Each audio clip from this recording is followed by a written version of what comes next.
Wild Time Cooking with Allison Davis is brought to you by Corman Kitchen and Bath.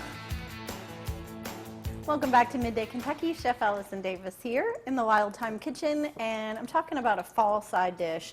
This time of year, it's all about those colorful root vegetables like your butternut squash, your acorn squash, your pumpkins, and your carrots. We see carrots all year long, but this is definitely a time of year where they should kind of shine a little bit more. So we're going to kind of amp up our carrot dish.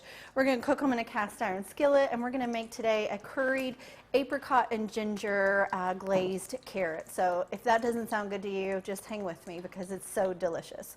But first off, I'm going to show you like a little way that I've cut carrots. A good chef and friend of mine did this, and I just loved it because for some odd reason, and this is probably more a chef thing than anything, but I sometimes hate seeing the carrot coins on a plate.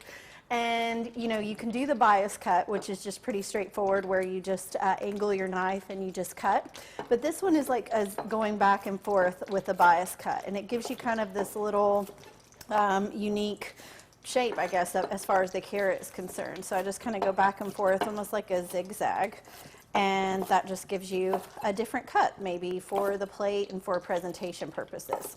All right, so our carrots are ready to go. I'm going to start, I've got a little bit of butter here in the pan, and I'm just going to add a little garlic, and we're going to go ahead and start adding in our carrots because they can just be cooking and soaking up that butter because, let's be honest, butter makes everything better. All right, so our carrots are in there. I'm going to go ahead and just season with a little bit of salt and pepper. This is one of those kind of like just slow cooking methods, if you will.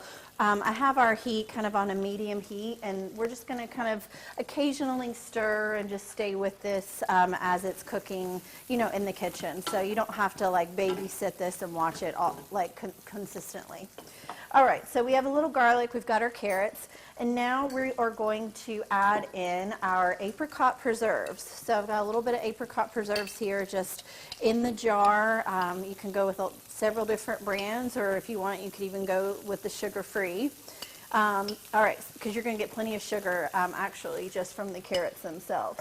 So a couple spoonfuls of the preserves in there, and they're going to start to, you know, melt down, and we'll toss those all in with the carrots. I have some thyme. You could go with fresh thyme or rosemary, but definitely add a little bit of herb in there. It just makes it better. All right, now we're going to talk a little bit about ginger. So I'm going to take my spoon here, and let's see, I'll just use my apron. That's what it's for. We're going to wipe our apron, wipe our spoon off, and I'm going to show you how to mince ginger. Ginger has these weird, unique like knobs, so I always use just the back of a spoon and kind of rub it across the ginger, and that just helps to take off the skin without really taking off too much of your actual ginger root. All right, so this little knob here, we're just going to use that spoon just to kind of get around and take off the skin.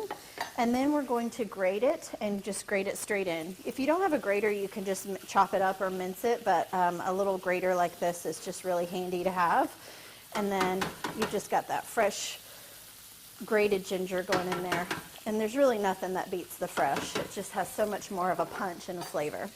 Okay, so that's our apricot. We've got our ginger, we've got our garlic, our salt, our pepper, and then lastly, we're just going to add a little bit of chicken broth and just kind of let this all cook together, and then it's going to caramelize up beautifully, and it's just going to be a really delicious side dish. All right, that's it, guys. So you can go to middaykentucky.com/recipes. Actually, I'm not finished. I thought I was, but we forgot the curry. So I'm going to add the curry in, and that is really going to take it over the top and also give it a really beautiful bright color. Now, you can go back to middaykentucky.com/recipes tab and check us out there. Thanks for watching. I'm Chef Allison Davis. We'll be right back after this short break.